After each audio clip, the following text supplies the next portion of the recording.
G'day guys, it's Dave here from Old Rigs Down Under. Got a video today. It's a little bit different in style, but it's going to be a little bit of a walk around this 1955 white tractor. So this is one I bought. This is the first tractor I bought actually about 6 years ago. And yeah, fairly unique out here in Australia, or fairly unique worldwide in this colour. But it's a 1955 Oliver, which were quite a common tractor in the US. But in Canada they were painted red and white. Australia they were painted red and white. I don't know if any made their way to South Africa, but they were painted red and white also. Whether it was countries under the monarchy or whether it was just by chance, I couldn't tell you that. I'm not exactly sure. I think White did want to make, White bought Oliver Tractors and Minneapolis Moline Equipment Company, and they did want to make their own brand, and I think they didn't want to do it over in America because there was so much loyalty to both the Oliver and the Minneapolis brands. So I think they started doing it a little bit at a time in other countries first, just to perhaps lessen the blow. That's just my own bit of an opinion on it after, reading and hearing different things over the last 5 or 10 years. But anyway, so in America they were green. As an Oliver, you can see some green under this, where they've painted the red over the top of it. But yeah, they were just a 1955 Oliver. On the side of the bonnet, you can actually see where the holes are, where the Oliver spear, for want of a better word, but a spear-shaped badge clipped onto the side of them. So red's never a great colour, it always fades. So these look a little bit like a watermelon that's fallen off the back of a truck. But anyway, they weren't marketed very well out here. There wasn't a lot of backup for them. There were a couple of good dealers. Well, there was one good dealer in New South Wales and a couple in Queensland. But they're just very thin on the ground. They made about, my guess would be about 200 in total of these red white tractors. And at a guess there might have been 20 or 30 of these ones. Pretty rare out here. The other thing about them, with that turbocharged 310 cubic inch Waukesha engine, or Waukesha engine, they had a lot of oil pressure problems, and that led to inspection holes being created in the side of cylinder blocks, unintentionally of course. They were a good performing engine for the short time that they hung together, but there's not many left now that are still in one piece. A mate of mine has 3 of these tractors, or what's the remains of 3 of them, and none of the blocks are complete. So this one here is a bit unique in that regard. It's something I always worry about when I do use it. I've used it in a couple of tractor pulls, and it performs well. But it's just my slasher tractor now.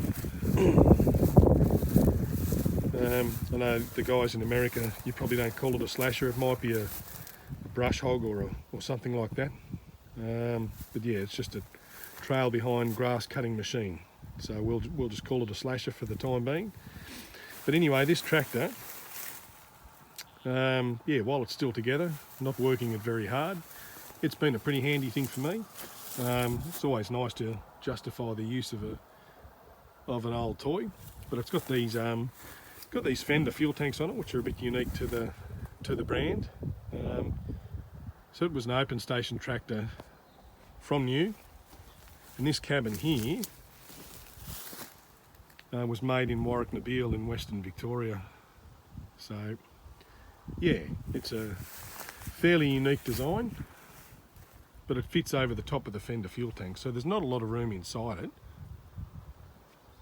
and it's a little bit of an ugly cab, but at the same time it's protected the dash and the seat pretty well inside. So I'll leave it on there as long as it wants to hang together. It's pretty rusty and the top of it's already started to fall in, but anyway, it is what it is. So there's a wheatland tractor. So you can see no 3-point linkage. Normally you're going to go in past this spider here, but you can see up there where that hole is, that's where the 3-point linkage pivot would normally come out. Then your arms would come backwards from there. So yeah, it's got the swing and drawbar and no linkage arms. Also, the thing about this tractor which fits it into that wheatland category is the non-adjustable front axle. So in America you could get a 1955 with an adjustable front axle where you could adjust the width of it, but these ones were just fixed. So while the sun isn't in the best position there for the camera, I think that low look at the front of it does make it look good. Yeah, it sits low and it sits wide. Looks like it means business. But anyway, yeah, so this is the problem child. So it's got the Rooster Master pump, which was quite a good pump. But yeah, these are the 310 cubic inch turbocharged Waukesha diesel. Yeah, so Oliver in the end owned Waukesha engines. Now I don't know if they owned all their industrial stuff as well or just the engines that they fitted to their tractors. But on some of these, usually the earlier models, you quite often see Oliver diesel cast into the intake manifold or exhaust manifold maybe. But anyway, that's usually when you saw that they were a Waukesha or like I say, a Waukesha engine. G'day to Jeffrey from Wisconsin. Old American Iron, check out his channel. No doubt he'll correct me on that, but I'm pretty sure he calls it Waukesha. Hope you're going well up there, mate. Yeah, so this one spits out a little bit of water if it's too full. That's why you can see a little bit of staining in there. But I have done that, service that radiator and put a water pump on it. It was leaking as well. This is a bypass oil filter. It was unique to the 55 series as far as I know, or maybe the earlier, there was a 1950T which had the same motor. It was a slightly earlier model, being just a 50 series rather than a 55, and they might have had that bypass filter, but I think it was unique to the 55 series. But yeah, this cab at the time would have been a fairly good thing. You can see the heater unit in there. And it's just had a couple, you can't quite see them here, but you can see those couple of spouts there that have come out, and they just ran in and around here. So at the moment that's just been, you can see where that hose there comes around to that hose there, they've just been cut off. So normally I guess this bloke here would have just gone straight into that fitting. Yeah, and it was an air-conditioned cabin as well. Now, I've taken the compressor off it, but it just had a fairly crude bracket that was bolted onto here, and you can see the spare belt pulley there. This one has been changed up a little bit. You can see in there, where my finger is where the steering box should be. They've taken that out completely, and they've taken out the pitman arm, and they've actually, down there, they've joined the two tie rods together. So it used to come out of there, and it just used to pivot. You can still see what's left of a needle roller bearing in there. 2 grease points on there, and it used to run the tie rods out either side. What someone's done in the time that it's been used is put on a fairly crude bracket there, welded to the bottom of the axle, which I wouldn't recommend, and they've just put a bracket out the back of it, with a generic hydraulic ram that they fitted to one side underneath where the tie rod would normally go, and use the two steering hoses that would normally go to either side of your steering box to go to either side of the ram. So I would like to go back to original with it, but at the same time it's probably could have been like this for 30 years. It's pretty effective anyway.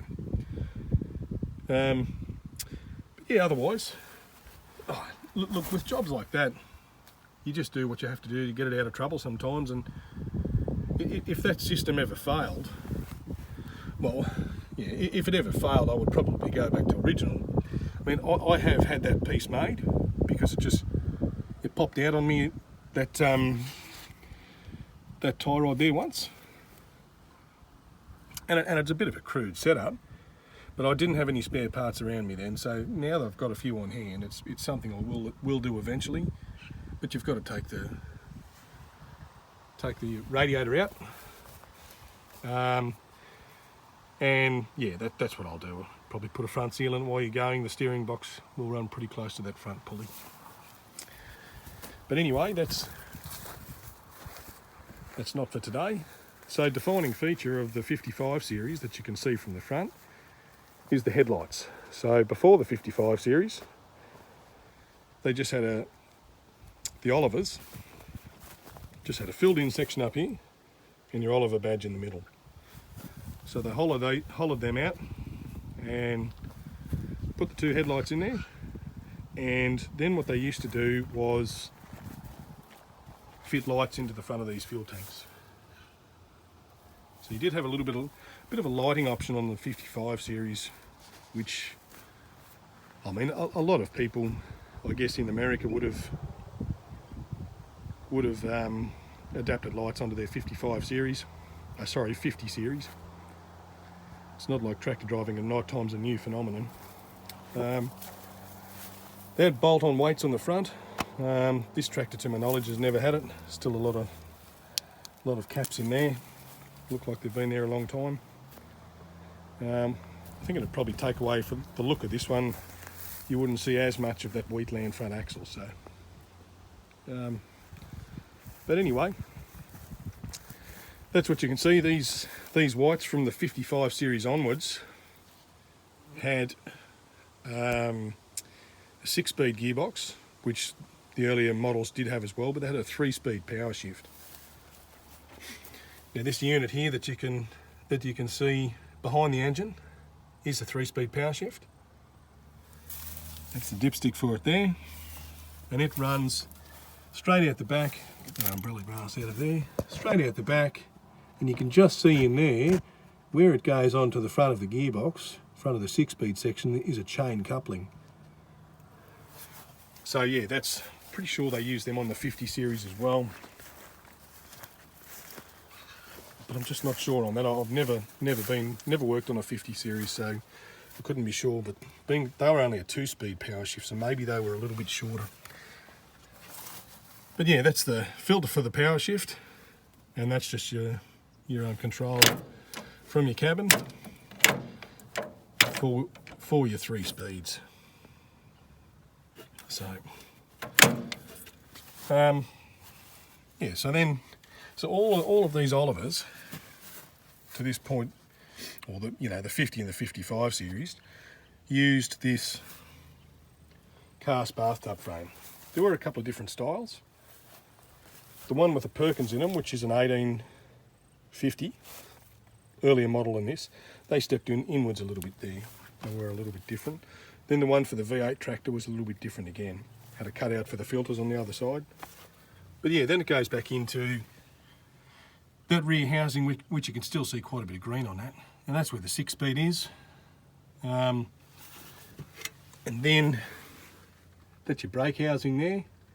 So there's a couple of ball pinions that work in on the bottom of that, and then you've got a brake pad setup which sits over the top of a rotor, I suppose you'd say.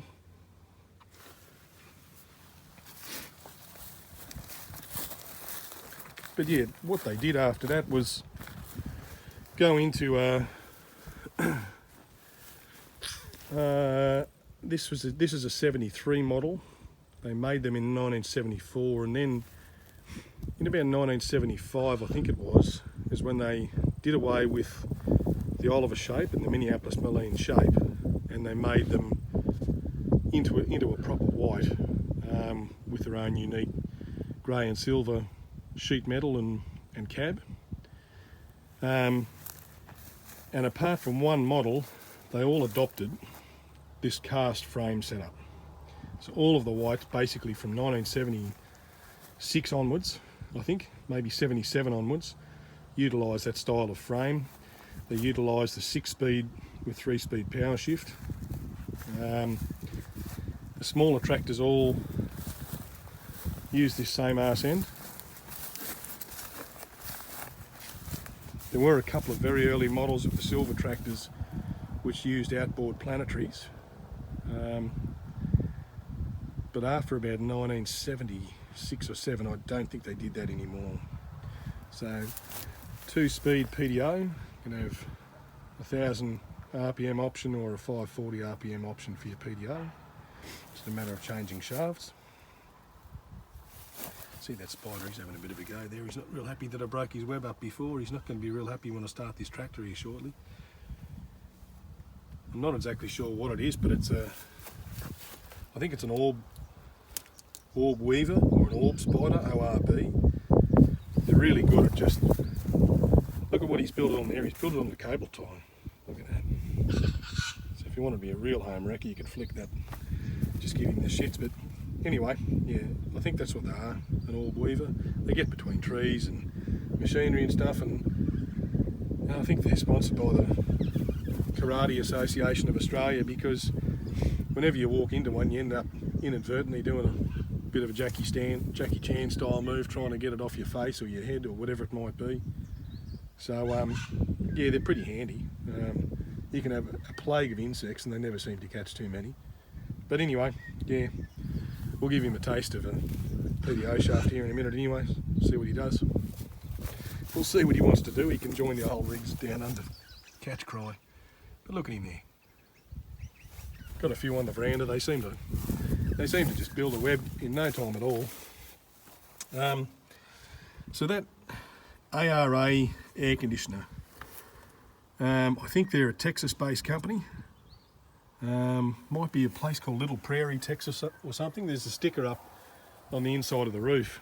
But yeah, I reckon that old air conditioning unit would have weighed a ton. That's probably half the reason it's fallen through the roof.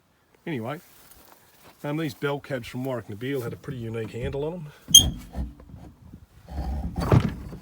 And that's actually been chromed, just mild steel probably that's been chromed. Anyway, I'll show you quickly on the inside of the tractor.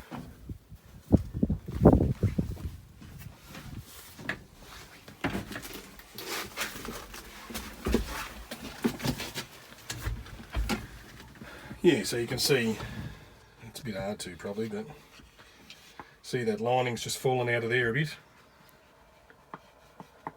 But yeah, that's the old aircon unit. We're a little bit shaky on the camera there.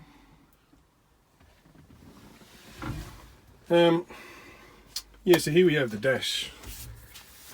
And this was unique to the 55 series. And then they went on to use it in the silver whites as well. I did a startup on this tractor in an earlier video a long time ago, but yeah, that's the preheating conditions for cold starting. Now I find with this thing it's probably a bit worn out, or maybe the pump's a bit sad in it, but you do have to glow it most of the time. I have had a little bit of work done to the starter motor,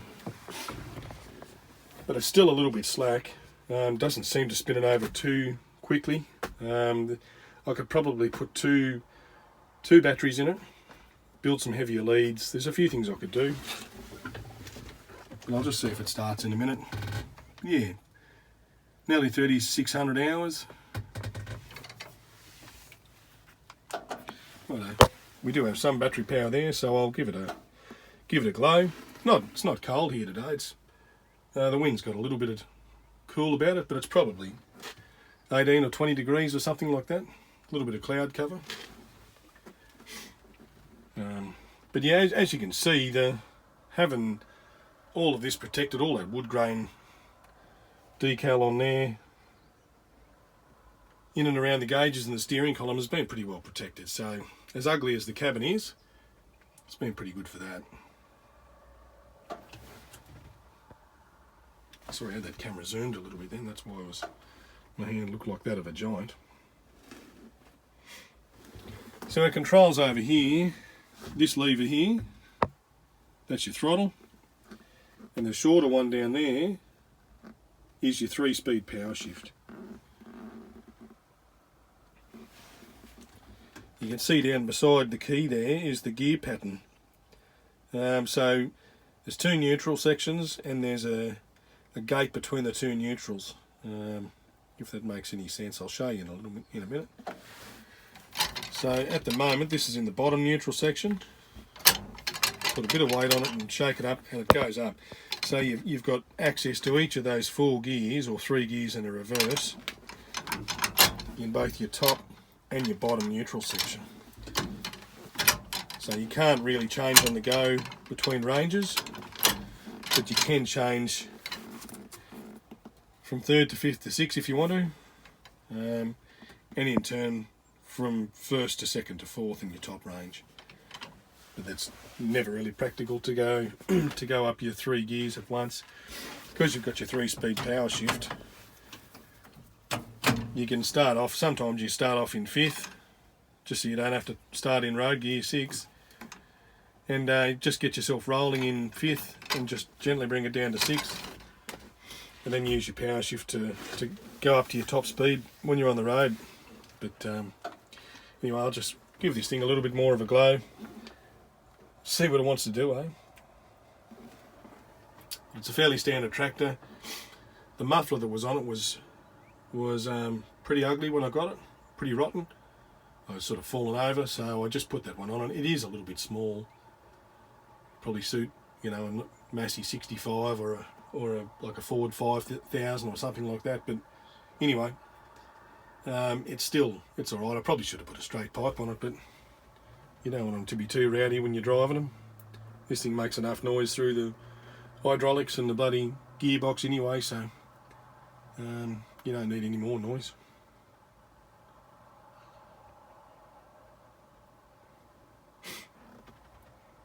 Rightio, we've given that a little bit of a glow there now. Give it some revs. A little bit reluctant.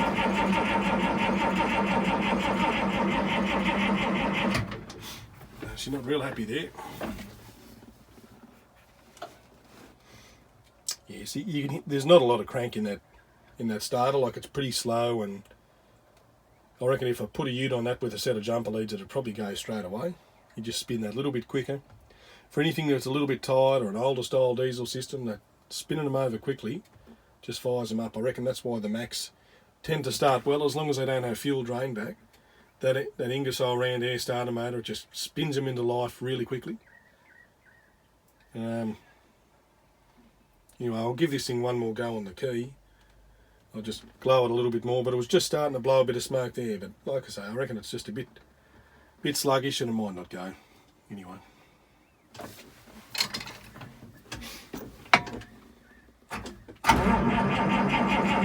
think she's going to get it up.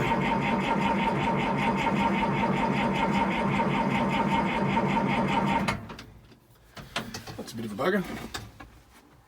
I think we need a result here, so I might go and grab the ute and hook her up and go from there, eh? We'll be back in a little bit.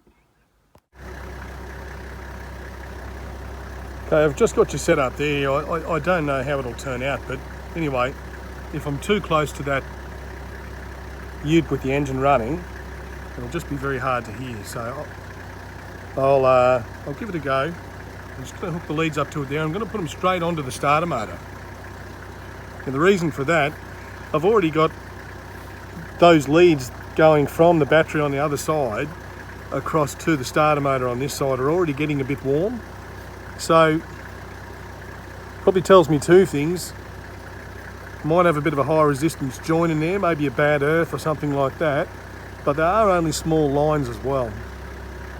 So I think what I'll do, like I said, I'll put two better batteries in it, not today, but two better batteries with heavier leads and a good earth, and bring them across to the starter motor that way.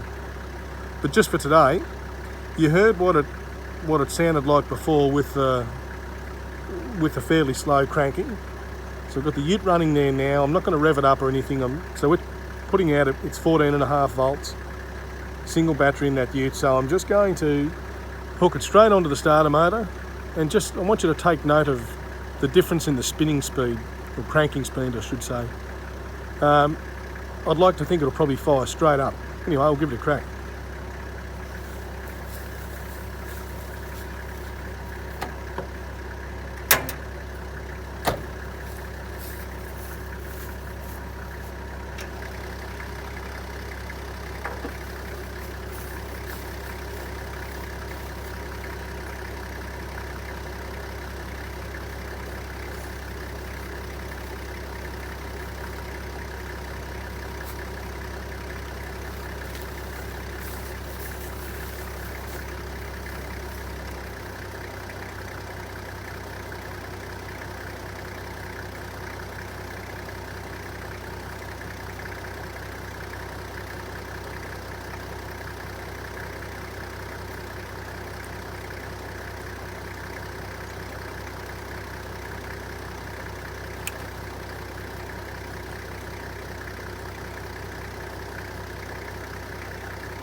So you heard just a little bit of a drop in engine revs on the ute when the load came on that alternator. So yeah, that'll be doing its trick at the moment.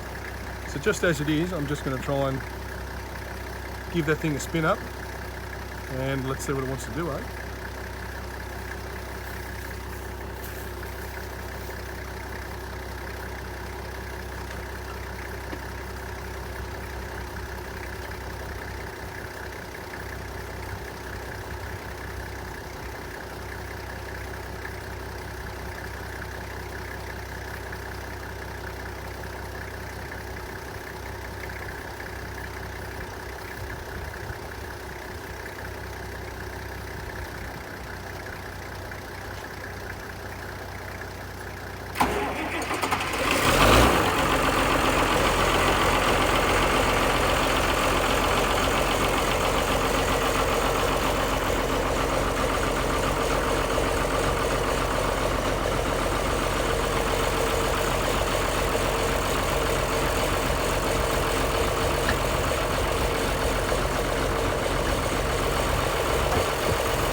Guys, yeah, so there you go, easy as that. So that shows you the importance of good connections, which obviously I did not have there, or do not have. And you can see with a little bit of extra battery capacity just how quickly it came to life. So obviously that heater element, or the glow element, it takes up quite a bit of charge as well. You can hear the drop in the revs of the ute when I push that on. I'll glowed it for a further 20 seconds or so. But yeah, the Land Cruiser to the rescue again. But yeah, another old diesel comes to life.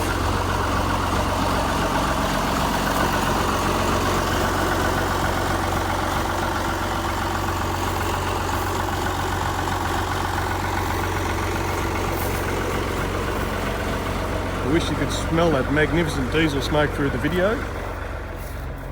The sort of smell that you only get from an older vehicle. I'll take you up for a look inside it, just with the thing running, and give it a bit of a rev up, but you just won't be able to hear me as well in there, that's all. Which is probably a good thing.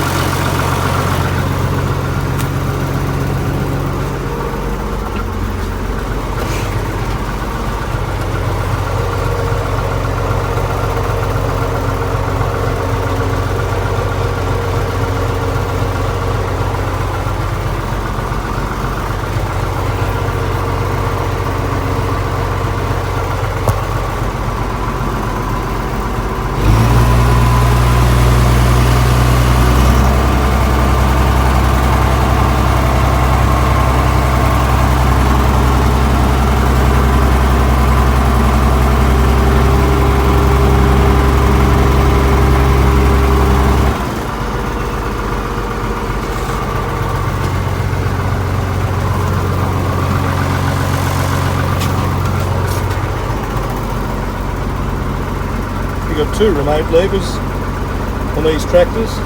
Like I said, this one doesn't have a 3-point linkage, but normally you would see that down here as well. And that's your PDO control. Pretty basic. We've just got a handbrake which works on the top of that. It works mechanically, the foot brake. Presses in on the same piston that your hydraulic pressure controls when you push a brake pedal. Obviously separate brakes, turning brakes. But yeah, fairly basic controls on a tractor of this age, 1973 like I said, and they probably hit the market in about 1972.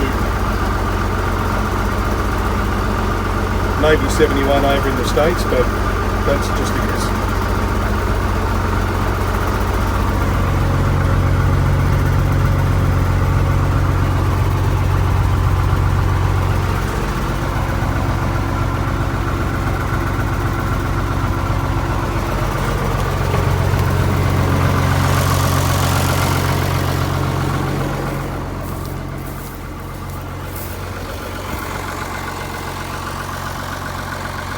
So there you have it, guys.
Righto guys, it's yeah, just about the end of light here, end of the day.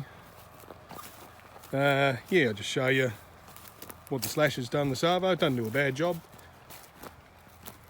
Grass isn't really long, it's dry enough here at the moment. But yeah, you can see the difference. Looks a lot cleaner and tidier. Yeah, so that's the old slasher, old Australian built thing. And yeah, the 1955 does a good job. But yeah, end of the day, it's always nice for a bit of diesel therapy on the weekend, or any day really. So yeah, tractor's a bit overqualified for pulling this old slasher, but it gives it a job and it's not hard work. So anyway, that'll do for today's video. Thanks for watching. I hope you got something out of it. Like I say, a little bit different. Thought we'd better do something on one of the tractors, and it made sense to do so just with a little bit of slashing to do. It might be the last one for the year before winter sets in. Got another month of autumn yet, but yeah, the days are getting shorter and it's cooling off a little bit. But yeah, so anyway, it's always nice just to make the place look a little bit tidier, and yeah, by the time we get around to springtime, it'll yeah, you're mowing the thing sort of once every 10 days or 2 weeks. It's good, you know, give the tractor a bit of use, and it's always a good time of year coming out of winter. So yeah, thanks again for watching, and please like the video and tell your mates about it, and try and get some subscriptions, new subscriptions coming up, and I'll try and keep the content up from my end. Thanks guys, take care.